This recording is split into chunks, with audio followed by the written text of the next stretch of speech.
ಎಲ್ಲರಿಗೂ ನಮಸ್ಕಾರ. Welcome back to my channel home cooking. ಇವತ್ತು ನಾವು ಯಾವುದೇ ಮಸಾಲನೂ ರುಬ್ದೇನೆ ಹಾಗೆ ಯಾವುದೇ ಮಸಾಲ ಪುಡಿಗಳನ್ನೂ ಬಳಸ್ತೇನೆ ಪಲಾವ್ ಹೇಗೆ ಮಾಡೋದು ಅಂತ ನೋಡೋಣ. ಇದು ಬಂದು ವೈಟ್ ಪಲಾವ್ ಆಗಿರುತ್ತೆ. ಇದು ಬಂದುಬಿಟ್ಟು ನಿಮಗೆ ಕುರ್ಮಾಗಿರ್ಬೋದು, ಚಟ್ನಿ ಇರ್ಬೋದು, ಅದಕ್ಕೂ ಒಂದೊಳ್ಳೆ ಕಾಂಬಿನೇಷನ್ ಆಗಿರುತ್ತೆ. ಇವಾಗ ನಾವು ಮೊದಲಿಗೆ ಕುಕ್ಕರ್ ಇಟ್ಕೊಂಡು ಕುಕ್ಕರ್ ಬಿಸಿ ಆದಮೇಲೆ ಒಂದು 3-4 ಟೇಬಲ್ ಸ್ಪೂನಷ್ಟು ಎಣ್ಣೆ ತೊಗೊಂಡಿದ್ದೀವಿ. ನಾನು ಬಂದುಬಿಟ್ಟು ನಾರ್ಮಲ್ ಸನ್ಪ್ಯೂರ್ ಆಯಿಲ್ ತೊಗೊಂಡಿದ್ದೀನಿ. ನಿಮ್ಗೆ ಯಾವ ಆಯಿಲ್ ಬೇಕಾದ್ರೂ ನೀವು ತೊಗೋಬೋದು. ಹಾಗೆ 1 ಟೇಬಲ್ ಸ್ಪೂನಷ್ಟು ತುಪ್ಪ ತೊಗೊಂಡಿದ್ದೀನಿ. ಈಗ ಪಲಾವ್ ಎಲೆ, ಸೋಂಪು, ಚಕ್ಕೆ, ಲವಂಗ, ಸ್ಟಾರ್ ಹೂವು ಮತ್ತು ಕಸ್ತೂರಿ ಮೇಥಿ ಮತ್ತು ಕಾಡು ಏಲಕ್ಕಿನ ಎಲ್ಲನೂ ನಾನೊಂದು ಸ್ವಲ್ಪ ತೊಗೊಂಡಿದ್ದೇನೆ. ನಿಮಗೆ ಯಾವ ಫ್ಲೇವರ್ ಇಷ್ಟ ಆಗಲ್ವೋ ಅದನ್ನು ನೀವು ಸ್ಕಿಪ್ ಕೂಡ ಮಾಡ್ಬೋದು.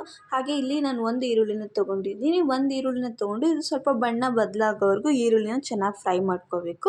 ಈರುಳ್ಳಿ ಚೆನ್ನಾಗಿ ಫ್ರೈ ಆದಮೇಲೆ ಒಂದು 3-4 ಖಾರಕ್ಕೆ ತಕ್ಕಷ್ಟು ನಾನು ಹಸಿಮೆಣ್ಸಿಕಾಯಿನ ಹಾಕ್ಕೊಂಡಿದ್ದೀನಿ. ನಿಮ್ಗೆ ಏನಾದರೂ ಖಾರ ಕಡಿಮೆ ಬೇಕು ಅಂದರೆ ಇನ್ನೂ ಸ್ವಲ್ಪ ಕಡಿಮೆ ಹಾಕ್ಕೋಬೋದು. ಹಾಗೆ 1.5 ಟೇಬಲ್ ಸ್ಪೂನಷ್ಟು ಶುಂಠಿ ಬೆಳ್ಳುಳ್ಳಿ ಪೇಸ್ಟ್ನ ಹಾಕ್ಕೊತಾ ಇದ್ದೀವಿ. ನಾವಿನ್ನು ಯಾವುದೇ ಮಸಾಲನ ಇಲ್ಲಿ ಹಾಕ್ತಾಯಿಲ್ಲ, ಅದಕ್ಕೋಸ್ಕರ ಇಲ್ಲಿ ನಾನು ಮನೇಲೇ ಮಾಡಿರೋಂಥ ಶುಂಠಿ ಬೆಳ್ಳುಳ್ಳಿ ಪೇಸ್ಟ್ ಹಾಕ್ತಾಯಿದ್ದೀನಿ. ನಿಮ್ಗೆ ಏನಾದರೂ ಮನೇಲಿ ಮಾಡಿರೋದಿಲ್ಲ ಅಂದರೆ ನೀವು ಅಂಗಡಿದು ಕೂಡ ಯೂಸ್ ಮಾಡ್ಕೋಬೋದು.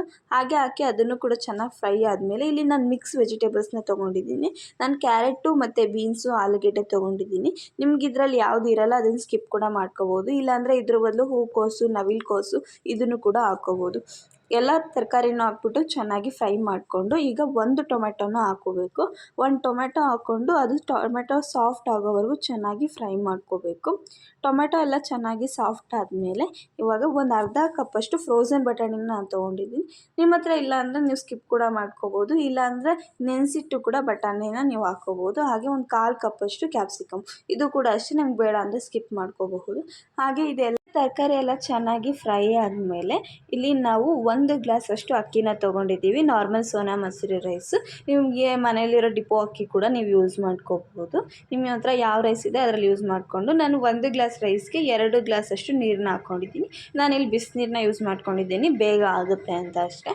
ಹಾಗೆ 1 ಕಪ್ಪಷ್ಟು ಪುದೀನ ಮತ್ತು ಕೊತ್ತಂಬರಿ ಸೇರಿ 2 ಸೇರಿ 1 ಕಪ್ಪಷ್ಟನ್ನ ಯೂಸ್ ಮಾಡಿದ್ದೀನಿ.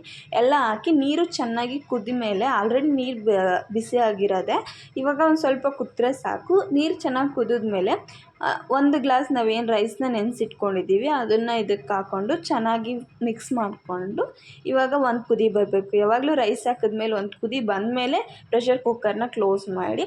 ಇವಾಗ ಒಂದು 2 ವಿಷಲ್ ತೊಗೊಂಡ್ಮೇಲೆ ಓಪನ್ ಮಾಡ್ತಾಯಿದ್ದೀನಿ, ನೀವೇ ನೋಡ್ಬೋದು. ಎಲ್ಲ ಚೆನ್ನಾಗಿ ರೆಡಿಯಾಗಿದೆ ಪಲಾವು. ಯಾವುದು ಮಸಾಲ ಎಲ್ಲ ಹೆವಿ ಇರಲ್ಲ ಈ ಪಲಾವಲ್ಲಿ. ಹಾಗೆ ಮಕ್ಕಳಿಗೂ ಕೂಡ ಈ ಲಂಚ್ ಬಾಕ್ಸ್ ಎಲ್ಲ ಹಾಕೋಕ್ಕೆ ತುಂಬ ಚೆನ್ನಾಗಿರುತ್ತೆ ಈ ಡಿಶ್.